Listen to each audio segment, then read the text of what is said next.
What's up, guys? It's MB Boxing, and today I'm going to be predicting the outcome of Yuniel Dorticos versus Mairis Briedis, which will be a 12-rounder for the IBF Cruiserweight World Championship and for the Season 2 of the Cruiserweight World Boxing Super Series finale. The winner will become arguably the best cruiserweight in the world, and they will get the Ali Trophy.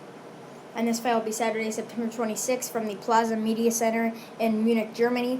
And again, to both fighters, the challenger, Mairis Briedis, fighting out of Riga, Latvia, has a record of 26-1, 19 wins by knockout. Currently ranked number 1 by BoxRec. Yes, you heard right. He is currently ranked, in my opinion, and in BoxRec's ranking system, the best cruiserweight in the world.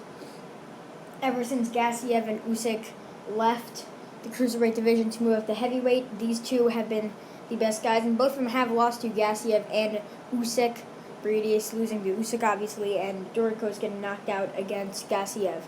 And in my opinion, these two guys are the top guys in the cruiserweight division. I don't know who it could get better than. Maybe Unga Makabu, but yeah, that's it. But Briedis has some great wins early on in his career. He had a win versus Olangrenwa Dordola, sorry if I'm saying that incorrectly, won by KO. Briedis also has a win against Marco Huck, where he picked up the WBC Cruiserweight World title. And he also has a beautiful knockout win over current WBA secondary world champion Manuel Char. And he has some good wins in the World Boxing Super Series against Mike Perez by unanimous decision to defend his WBC title. And he has a loss, his only defeat, to Alexander Usyk by majority decision. One judge had to draw, the other two for Usyk. But coming back from that Usyk loss, he took on some unknown opponents, but then took on Noel Javor to get back into the World Boxing Super Series Season 2 Cruiserweight Tournament. And that fight was very controversial, as many people did think Javor won that fight. It was very close, in my opinion. I did think Briedis did squeak it out, but it was a very close fight, and it could have gone either way. But his most recent fight was a very controversial KO win versus Krzysztof Glowacki to pick up the WBO Cruiserweight World title. Since then, he has been stripped of that title, I believe, for inactivity, because he's not going to fight the mandatory. He's scheduled to fight Dorticos next, since it is a tournament format. But to get into that Glowacki fight, early in, I believe it was the first or the second round, Briedis got hit behind the head a couple times. Didn't even look like it really hurt him, just grazed his head a little bit. And Briedis was obviously mad about that, got up and elbowed Glowacki on the jaw. I mean, it was a brutal elbow. Compared to the shots behind the head, they didn't even look like they landed clean. Well, Briedis' elbow really, they could have broke his jaw. I mean, Glowacki did put on a little show, kicking his legs in the ground. You know, the referee told him to get back up. And I gotta say, horrible performance from referee Robert Byrd that day. And then at the end of the round, both of them were hurt. Glowacki hurt really bad. Staggered, round ended. The bell sounded pretty loudly. I thought the round was over, but then Robert Byrd, because he's like 9 years old, couldn't hear anything and just let them continue. And Briedis was just slamming Glowacki against the ropes, and he dropped him. And the referee, I forgot if he scored that a knockdown or what. It was just a crazy night.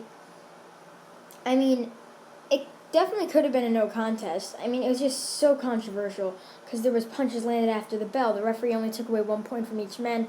I mean, it was just very weird, very unusual. But then the next round, the referee called it over as they saw the doctors trying to wave it off at the end of the round. But then, for some reason, it all continued after a couple minutes.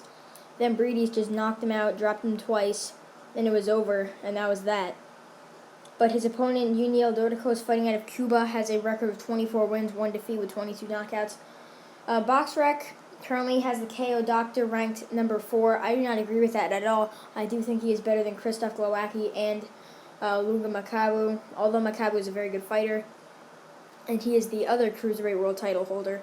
But in Dorticos' last fight, he won by KO, brutal KO, knocking Andrew Tabiti out cold to pick up the vacant IBF Cruiserweight World Championship, becoming a 2-time world champion. And now he's trying to defend that title against Mairis Briedis this Saturday.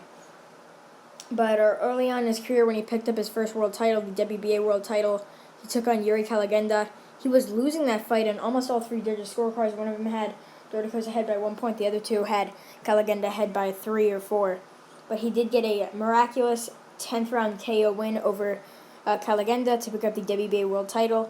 Then he came into the World Boxing Super Series, knocked out Dmitry Kudryashov in the second round, brutal knockout, one of the best I've ever seen. And that was his first title defense, but then he lost by KO to Murad Gassiev in a very close fight in the final round. And since then, he took on Mateusz Masternak to get back into the World Boxing Super Series, winning that fight by decision. Then, as I said before, knocking Andrew Tabiti out cold. And overall, this fight, it should be a great fight. Two-time world champions going up against each other. Briedis being the former WBC and WBO champion. Dorticos, former WBA and now current IBF world champion. And the winner of this, as I said before in the beginning, that they will take home the Muhammad Ali Trophy and become the best cruiserweight in the world. I already think Briedis is. And in my opinion, I think Briedis will either get a late stoppage win based on his performance against Glowacki and against Noel Javor. That's not really a good example of the Javor fight because it was very close. Sort of like when Triple G fought Derenchenko. But Briedis, I definitely see winning this fight, as I think Dorticos really has a puncher's chance against any fighter. But Briedis just has such a great chin, iron chin in my opinion. I do hope Dorticos wins. I've always been a fan of him, but I just don't think it's going to happen, as Dorticos, as I said before, is more of a brawler, power puncher, while Briedis can fight off the back foot. He's got good power as well. But I just think it's going to be a unanimous decision win for Briedis or a late stoppage win to improve to 27-1 with 20 knockouts or 19 knockouts to win the Ali Trophy and the IBF Cruiserweight Championship. And the winner after this fight, not like the first tournament where they came out undisputed, only one title on the line for this fight. Should have been two if it was much sooner because of the pandemic. Delayed the first one. It was supposed to be in March, I believe the 21st of 2020. But obviously, as I said before, coronavirus pandemic postponed it. Now, September 26th. Been a long time waiting, and I'm very excited for this fight. One of the best we'll see of this year. And specifically, this day, September 26th, there's so many great fights. The Charlo brothers doubleheader, pay-per-view, and this fight as well, Josh Taylor fighting on that day as well. Great fights, great cards, and I'm just very excited for every single one, including this fight specifically. And yeah, that's really it. I'm going to be boxing. Thanks for watching, and I'll see you guys later.